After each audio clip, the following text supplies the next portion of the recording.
that was the secret, because everyone else was just going real hard with the comedy. Then we have Crystal, who was phenomenal Phil. Now, this was absurd, but that's Crystal. Crystal is absurd. I saw someone make a good point. I think Ms. Cracker was the one who made it on the Pit Stop and Review with a Jew. Review with a Jew. Is that it? Review with a Jew. I've forgotten her entrance thing. She pointed out how Rockham having a fart joke in her first episode was like out of bounds, but literally having Crystal dump it is like, that's fine. Okay. And those other things, it wasn't making me laugh out loud, but I was smiling the whole time. I enjoyed how absurd it was. I enjoyed how authentically Crystal it was. She seemed very confident. She didn't seem scripted, but she also didn't really stutter or make any mistakes. I liked the get it out of the bark, you know. I liked all the dance moves and I got what she was going for. It was fun. Yeah, I think she was my favourite because Jackie's was good. It was good. And sadly, I say that about Jackie a lot. She was good. But Crystal was so authentically herself, even though she was playing a character. I kind of liked the mullet in this. I don't know, it's because she didn't really draw attention to it this time. She just happened to have a mullet out. And she's smart. She's playing to what you know Rue likes. Which is why her and Heidi made it quite far, because her and Heidi both listened to Rue's critiques and applied to them. Obviously, Heidi, that didn't always work with Heidi, but for Crystal it has, which is why, the last 5 episodes, she's just been consistently in the top. I think she probably has the longest track record this season of being in the top, probably. Maybe. No, because Gigi was safe for the improv challenge. So I think she probably has the highest top streak. I think, or maybe joint, or she's up there. But she's just great. Love Crystal. I was biased, that's why I wanted her to win. Maybe if I was being less biased, Jackie probably was just as deserving, but also the runway ticks is part of it, and we'll get into the runway later. Then we have who was next? Who was next? Completely forgot. I guess I'll quickly mention it now. There was a lot of drama about the order, because Jackie got to pick the order because she won the mini challenge. And the only real drama is that no one wanted the end, and she basically ended up giving Jada the end because they'd been waiting ages, and Jada was like, Jada, would you mind having it? And Jada's like, just give it to me at this point. Like, someone's got to take it, and we're just waiting here doing nothing. So, and that comes important in Untucked.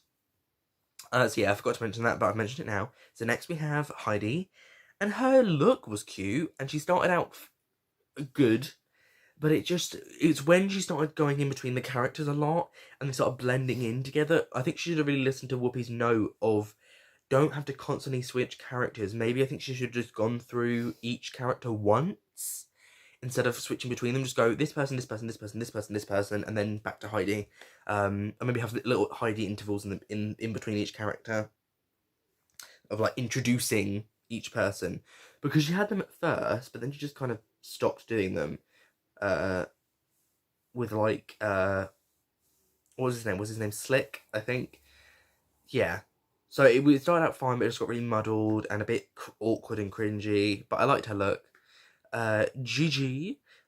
Actually had a really strong concept. She had the props, she had the look down. Honestly, if she hadn't had those long breaks in between each like section, it would have been really strong, and she could have even won. But it's because she had those really, really long breaks. And you could see she was ever like, hold on a minute. She was like relying on her props instead of doing a bit more improvisation. But I do think she got ratted on a little bit. I think hers was strong. It was top 3. Yeah. I guess, yeah, I would say she probably got safe, and then Alison got low. I'm not going to talk about Voldemort's performance, but we didn't get to see a lot of it anyway because there was so much editing, so we didn't really get a coherent idea of the story, so we couldn't judge it properly anyway. But she took up, 16, 17 minutes, 3 times more than she should have, and I find it hard to believe that she didn't realise it. And I'm going to be honest, Michelle's critique of that was selfish. Yes, that was selfish. If you were the last person, you're not really hurting anyone, but you weren't. And I would say this, I'm confident that if this had been anyone else, I would have said the exact same thing. Okay, I'm not even going to like talk about the actual calibre of the performance. Don't need to this week, so I'm not going to. Moving on to Jada. The worst. She was the worst. I would say she was worse than Heidi, only because her story, she didn't really talk about the story enough. She just kind of got into it, and then when she was sitting at a pageant and her leg was going, and I was like,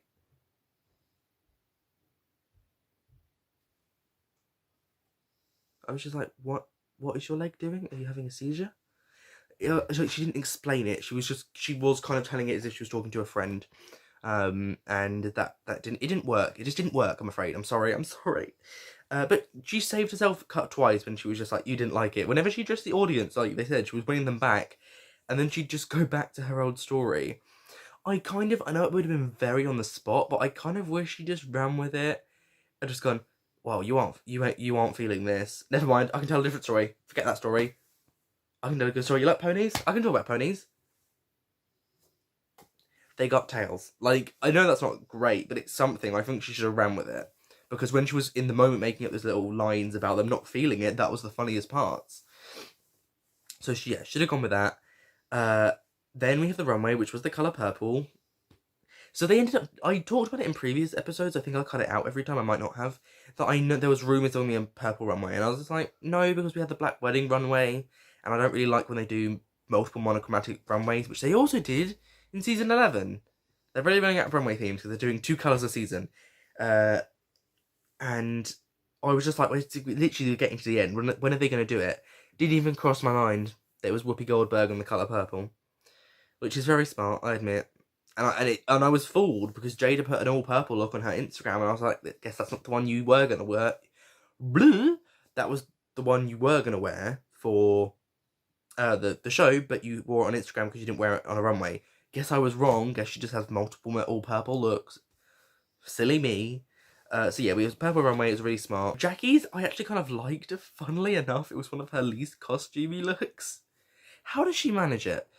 And I kind of liked the concept. It wasn't perfect executed, but I thought the molly on the tongue was so clever. I liked that it sort of came out, it had some animation to it. The wig line was a bit low, and I'm not sure if I liked the wig with it, the bright yellow with this kind of muted purple for me. I think, honestly, just like a blonde wig would have worked better for me. I know that seems a bit odd, but I think I would have liked it better that way. It was good, though. It was a nice look. One of my favourites from Jackie.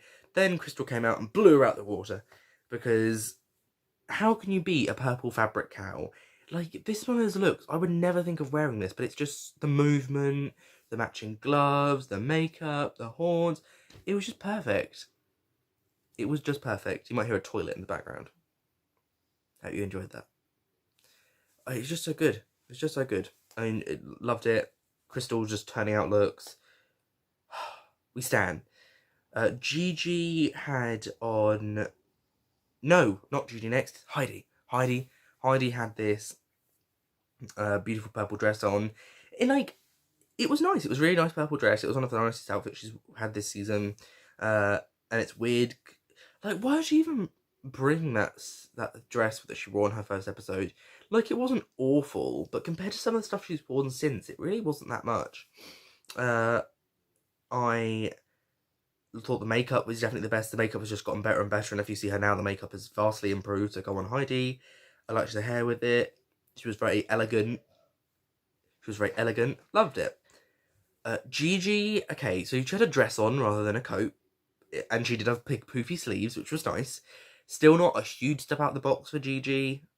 What happened to all those outfits she wore in her first episode? What happened to the pants? They've just disappeared from her wardrobe. I liked it. I liked that it was a reference to Velma. No, it wasn't. It was a reference to Daphne.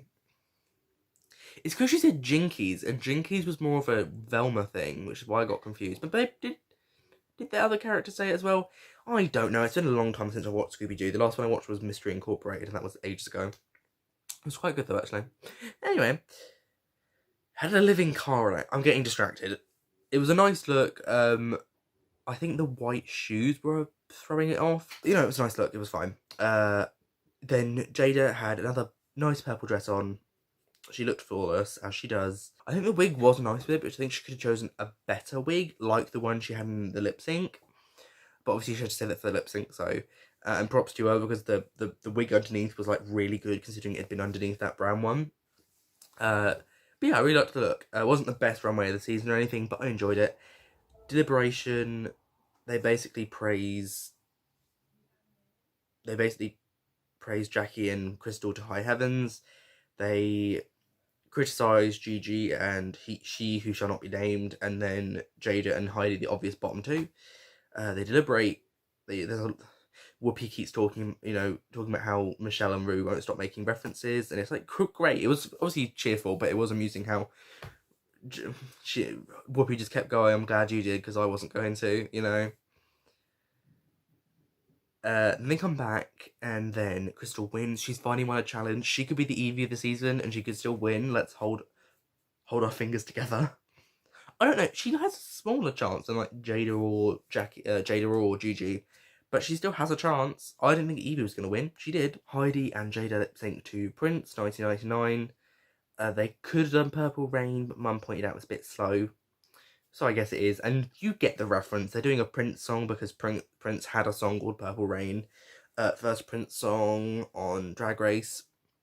It was very, very good lip sync. Heidi did a decent job. But, it was just Jada's. Jada killed it. I think Jada's an excellent lip syncer.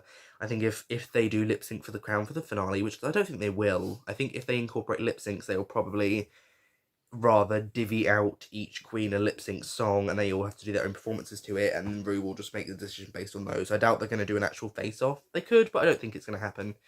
If it did, however, Jada would be a real threat, because I think Jada could easily, if let's say they paired Jada and Gigi together and lip sync for the crown in a Sasha situation. Sasha situation is really hard to say. Then Jada could probably easily knock Gigi out, and then you'd be like, oh, not Gigi, and then she'd come back for All Stars 7. Or All Stars 8, who knows. But yeah, Jada wins, Heidi goes home, it's very sad. And then we have our top 5. And then Untucked, the only real drama that happens apart from Whoopi coming back and giving great advice is on the runway. Jada's like, I didn't pick the role, Jackie assigned it. In Untucked, Jackie's like, no, you said you were going to have it. And Jada's like, no, I didn't. And Jackie's like, yes, you did. And Jada said, no, I didn't. And it just went on like that for about 5 minutes. And online, Jackie has said, I misremembered.